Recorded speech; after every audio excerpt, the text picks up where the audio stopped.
வணக்கம் நேயர்களே, கடவுள் அருள் டிவி நேயர்களுக்கு லக்ஷ்மி நாராயண அன்பு வணக்கங்கள். இப்போ நம்ம பார்க்கும்போது வார ராசிகள் 8ஆம் தேதியிலேருந்து 14ஆம் தேதி வரை எப்படி இருக்க போதான்னு பார்க்க போகிறோம். எப்போதுமே சொல்கிறது தான் லக்னத்துக்கு பாருங்கள். ராசிக்கு பார்ப்பதோட லக்னத்துக்கு பார்க்க ரொம்ப பர்ஃபெக்டாக இருக்கும். உதாரணமாக ஒரு மகர லக்னம் விருச்சிக ராசினா நீங்கள் விருச்சிக ராசிக்கான பலன்களை பார்க்குறதோட மகர ராசிக்கான பலன்களை பார்க்கும்போது ரொம்ப பர்ஃபெக்டாக இருக்கும். முதல்ல வர்றது பொது பலன்கள், அதுக்கப்புறம் தசா புக்தி பலன்கள்.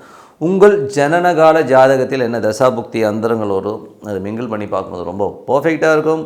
வீடியோட எண்டில் டிப் ஆஃப் த வீக் இருக்குது, மறக்காமல் பாருங்கள். மகர ராசி. ஸோ மகர ராசிக்கு வந்து பார்த்திங்கன்னா உங்களுக்கு ராசி அதிபதி சனி வந்து பார்த்தோம்னா இப்போ 3ல் இருக்கார். நல்ல ஒரு அது இப்போ குருடைய சாரத்தில் போகும்போது சின்ன சின்ன விஷயங்களும் டிலேடாக நடக்கிற மாதிரி ஃபீலை ஏற்படுத்தும். இருந்தாலும் அடுத்த கட்டத்துக்கான முயற்சியில் நீங்கள் கண்டிப்பாக இறங்கிவிடுங்க. இன்னும் ஒரு வாரம் 10 நாளில் பார்த்தா சிறப்பான விஷயங்கள் நல்ல விஷயங்கள்லாம் நடக்கும். அதுக்கப்புறம் பார்க்கும்போது உங்களுக்கு 2ஆம் அதிபதி. ஸோ 2ஆம் அதிபதி 3லுமே சின்ன சின்ன கலகங்கள் ஏற்படுறதுக்கான வாய்ப்புகளும் கொஞ்சம் கவனமாக பார்த்துக்கணும். நமக்கு தெரியாமல் கேமரா வைக்கிறது, நமக்கு தெரியாமல் வாட்ச் பண்ணுறதுமான விஷயங்கள்லாம் இருக்கும். கொஞ்சம் கேர்ஃபுல்லாக இருந்துக்கணுங்க. ஸோ அதுக்கப்புறம் 3ஆம் அதிபதி வந்து 6ல் இருக்கும்போது வேலை விஷயங்களில் வந்து பார்த்திங்கன்னா கொஞ்சம் ஸ்லோவாக போகிற மாதிரி ஃபீலை கண்டிப்பாக ஏற்படுத்தும். ஏன்னா வந்து நிறைய மாற்றங்கள் எதிர்பார்ப்பீங்க, பட் ஆனால் அதை வந்து உடனே இம்ப்ளிமெண்ட் பண்ண முடியல, என்ன சேஞ்ச் ஆகும் பார்க்குறோம் ஆக மாட்டேங்குங்கிற மாதிரி சின்ன புலம்பல்கள் கண்டிப்பாக இருக்கும். 4 மற்றும் 11ஆம் அதிபதியான செவ்வாய் இப்போ 12ல் இருக்கும்போது வீடு சம்மந்தமான விஷயங்கள் சின்ன சின்ன விரயங்கள் ஏற்படும். அது மட்டும் இல்லாமல் பார்த்திங்கன்னா பெரிய லாபத்துக்காக நிறைய மெனக்கெடுவீங்க. அதுவும் இப்போ கேதுடைய சாரத்தில் இருக்கும்போது கால்நடை சம்மந்தமான விஷயம், பெட் அனிமல்ஸ்னாலேயோ இல்லை வீடு சம்மந்தமான விஷயம் சின்னதாக ஒரு ஸ்ட்ரெஸ்ஸஸோ தாயாரினால் ஒரு சின்ன ஸ்ட்ரெஸ்ஸஸ் கொஞ்சம் செலவினங்கள் ஏற்படுறதுக்கான வாய்ப்புகளும் ரொம்ப கவனமாக இருக்கணும். அதுக்கப்புறம் பார்க்கும்போது உங்களுடைய 5ஆம் அதிபதி 5 10ஆம் அதிபதியான சுக்கிரன் 11ல் நல்ல லாபங்கள் நல்ல ஏற்றங்கள் வர்றதுக்கான வாய்ப்புகள் ரொம்ப அற்புதமாக இருக்குது. அதுக்கப்புறம் பார்க்கும்போது 6 மற்றும் 9ஆம் அதிபதியான புதன். ஸோ அவர் வந்து பார்த்திங்கன்னா 11ல் இருக்கும்போது நல்ல லாபங்களை கொடுக்கும். வேலையில் நல்ல அங்கீகாரம், நல்ல ஒரு பிரயாணங்களாலும் நல்ல ஒரு அங்கீகாரம், நல்ல ஒரு சந்தோஷங்கள் குதூகலங்கள் வர்றதுக்கான வாய்ப்புலாம் ரொம்ப நல்லா இருக்குது. அதுக்கப்புறம் பார்க்கும்போது உங்களுடைய 7ஆம் அதிபதியான சந்திரன் சிறப்பான விஷயங்கள் நல்ல ஏற்றங்கள் வர்றதுக்கான வாய்ப்பு ரொம்ப நல்லாயிருக்கு. செவ்வாய் புதன் கிழமைகளில் மட்டும் கொஞ்சம் கவனமாக இருங்க. கொஞ்சம் மன உளைச்சல், சின்ன டென்ஷன்ஸ் வர்றதுக்கான வாய்ப்புகளும் கொஞ்சம் கவனமாக இருந்துக்கணும். அதுக்கப்புறம் பார்க்கும்போது உங்களுடைய 8ஆம் அதிபதியான சூரியன் 11ல் விபரீத ராஜ யோகங்களை அள்ளி கொடுக்கறதுக்கான வாய்ப்புகள்லாம் இருக்குது. இன்னும் நடக்காதுங்கிற விஷயம் டக்குன்னு நடக்கிறது, எதுவும் முடியாதுன்ற விஷயத்தை வந்து ஸ்ட்ரக்டர் முடித்து எல்லாமே கிளியராகிறதுக்கான வாய்ப்புலாம் ரொம்ப அற்புதமாக இருக்குங்க. ஸோ அது அற்புதமான விஷயங்கள் தான். அதுக்கப்புறம் 9ஆம் அதிபதியான புதன் 11ல் இருக்கும்போது நல்ல ஒரு பிரயாணங்களாம் நல்ல லாபங்கள், நல்ல சந்தோஷங்கள், குதூகலங்கள்லாம் கிடைக்கிறமான விஷயங்கள், குலதெய்வ வழிபாடுக்காக பிரயாணம் பண்ணுறமான சூழ்நிலைகள்லாம் ரொம்ப அற்புதமாக இருக்குங்க. ஸோ அது ரொம்ப நல்ல விஷயங்கள் தான்.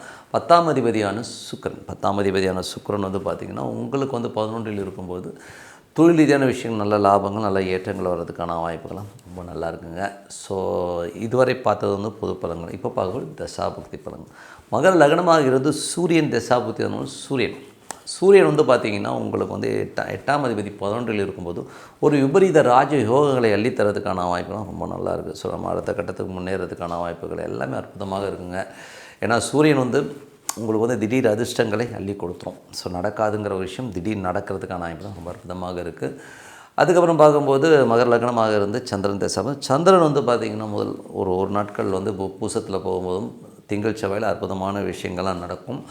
அதுக்கப்புறம் பார்க்கும்போது அவர் வந்து 8ல் போவார். ஸோ 8ல் போகும்போது ஒரு சின்ன சின்ன மன உளைச்சல், ஸ்ட்ரெஸ்ஸஸ், டென்ஷன்ஸ்லாம் இருக்கும். ஸோ அதுக்கப்புறம் எல்லாமே சரியாயிடுங்க. அதுக்கப்புறம் பார்க்கும்போது மகர லக்னமாக இருந்து செவ்வாய் தசாபுக்தி. செவ்வாய் 4 11ஆம் அதிபதி 12ல் இருக்கும்போது கொஞ்சம் வீடு சம்மந்தமான விஷயங்கள், சின்ன சின்ன செலவினங்கள், வண்டி வாங்கணும், சின்ன சின்ன செலவு வைக்கிறது, பெட் அனிமல்ஸ்னால் ஒரு சின்ன ஒரு மன உளைச்சலோ ஒரு டென்ஷனோ வர்றதுக்கான வாய்ப்புகளும் கொஞ்சம் கவனமாக பார்த்துக்கணும். அதுக்கப்புறம் மகர லக்னமாக வந்து ராகு தசாபுக்தி. ராகு வந்து உங்களுக்கு வந்து 2ல் இருக்கார். அதுவும் சுயசாரத்திலும் போல்டாக பேசுவீங்க, எங்கே போனாலும் அடித்து நொறுக்கி தூள் கலப்புறமான விஷயங்கள்லாம் பண்ணுவீங்க. ஸோ நல்ல ஒரு கமாண்டிங்கான விஷயங்கள்லாம் பண்ணுவீங்க. ஸோ அதெல்லாம் ரொம்ப சூப்பர் தான். அதுக்கப்புறம் வந்து மகர லக்னமாக வந்து குரு தசாபுக்தி வந்திருக்கும். குரு வந்து பார்த்திங்கன்னா உங்களுக்கு இப்போ வந்து 6ல் வந்து வக்கரமாக இருக்குது. ஸோ 6ல் வக்கரமாகும்போது 3ஆம் அதிபதி மற்றும் 12ஆம் அதிபதி 6ல் வக்கரமாக வேலையில் வந்து பார்த்திங்கன்னா நம்ம நினச்ச வேகத்துக்கு வேலை நடக்கலை, கொஞ்சம் ஸ்லோவாக போதுங்கிற எண்ணங்கள், நம்ம நினச்ச மாற்றங்கள் உடனே நடக்கலைங்கிற ஒரு ஃபீலிங் கண்டிப்பாக ஏற்படுத்துங்க. மகர லக்னமாக வந்து சனி தசாபுக்தி வந்திருக்கும். சனி வந்து பார்த்திங்கன்னா உங்களுக்கு வந்து 1 2ஆம் அதிபதி 3ல் இருக்கும்போது சின்ன சின்ன கலகங்கள் ஏற்படுறது, நமக்கு தெரியாமல் கேமரா வைக்கிறது, சில பேர் வாட்ச் பண்ணுற மாதிரி ஃபீலை கண்டிப்பாக ஏற்படுத்தும். அதனால் கொஞ்சம் கவனமாக ஹேண்டில் பண்ணுறது ரொம்ப ரொம்ப அவசியம்.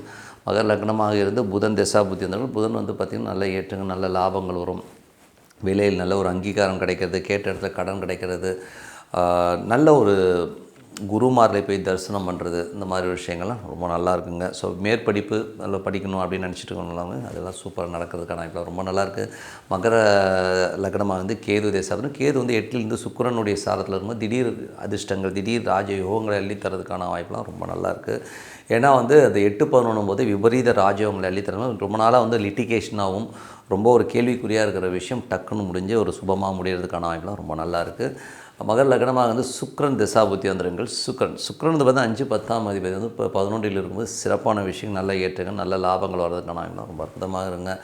ஸோ என்னை பொறுத்தவரை ஒரு நல்ல ஒரு பிரார்த்தனை, மனதார இறைவனை பிரார்த்தனை பண்ணும்போது கண்டிப்பாக அடுத்த லெவல் வரதுக்கான வாய்ப்பாக ரொம்ப சிறப்பாக இருக்குது. இப்போ பார்க்கும்போது tip of the week. So tip of the வீக்கில் வந்து இந்த வாட்டி நம்ம பார்க்குற டாபிக் என்னென்னா, குலதெய்வம் தெரியாதவர்கள் எந்த தெய்வத்தை வணங்கலாம். ஏன்னா நிறைய பேருக்கு வந்து பார்த்திங்கன்னா குலதெய்வமே தெரியாது.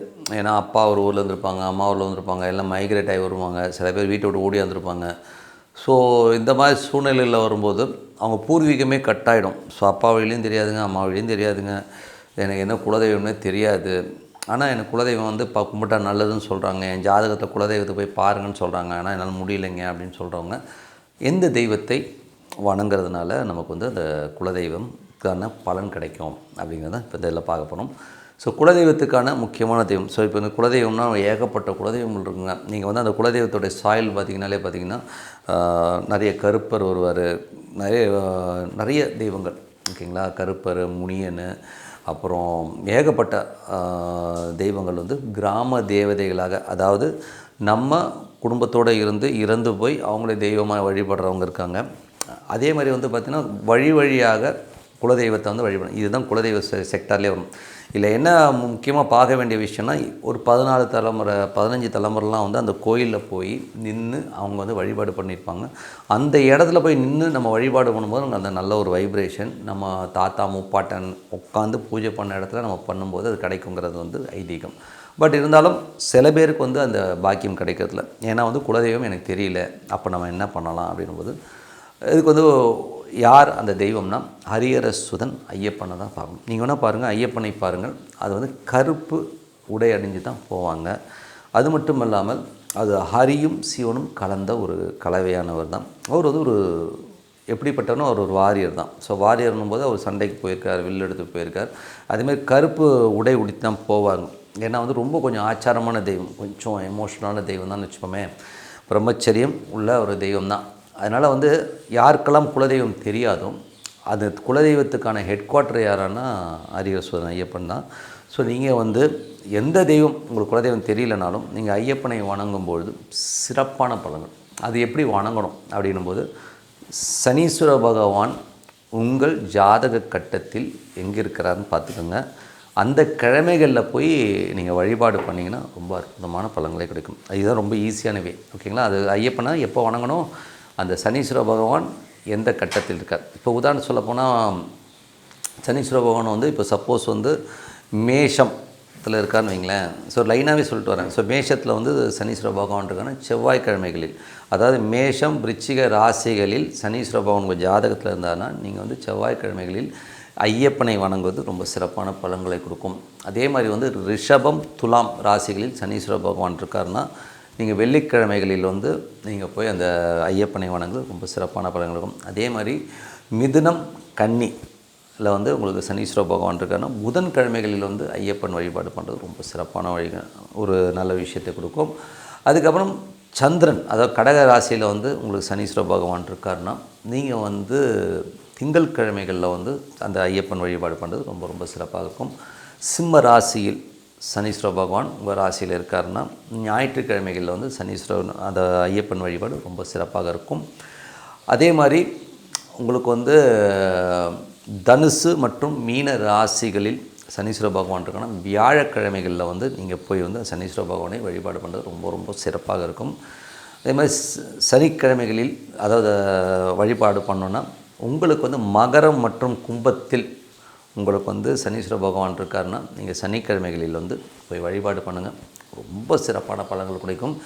ஸோ இது வந்து அந்த ராசியில் இருக்கிற சனி உங்களுடைய ஜாதகத்தில் எங்கே இருக்கிறாரோ அதை வந்து நம்ம சொல்லியிருக்கோம். நீங்கள் அதை பாயிண்ட் அவுட் பண்ணி பாருங்கள். ரொம்ப அற்புதமான பலன்கள்.